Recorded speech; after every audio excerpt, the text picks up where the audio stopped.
Welcome to the slop farm. Enjoy the video. You already have KYC and a linked bank. Now open Groww and go straight to markets, then select bonds. Once there, choose the bonds or debt section and use filters. You'll save time by narrowing to tenure, issuer, or rating.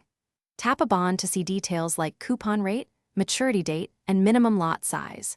Make sure your bank account shows sufficient clear balance. If not, top up via UPI or net banking before you proceed to the buy screen. Now that you've opened the bond page, read the key details: coupon frequency, next coupon date, and credit rating, because yield reflects risk. Once done, enter quantity or lots. Groww shows total cost, brokerage, if any, and taxes.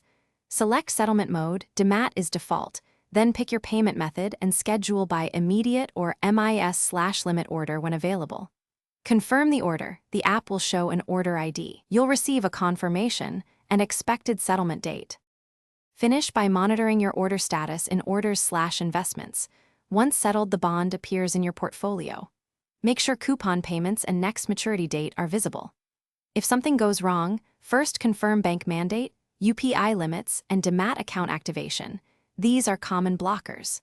If the order is rejected or delayed, cancel and retry with corrected details, or contact Groww support with your order ID. One clear troubleshooting.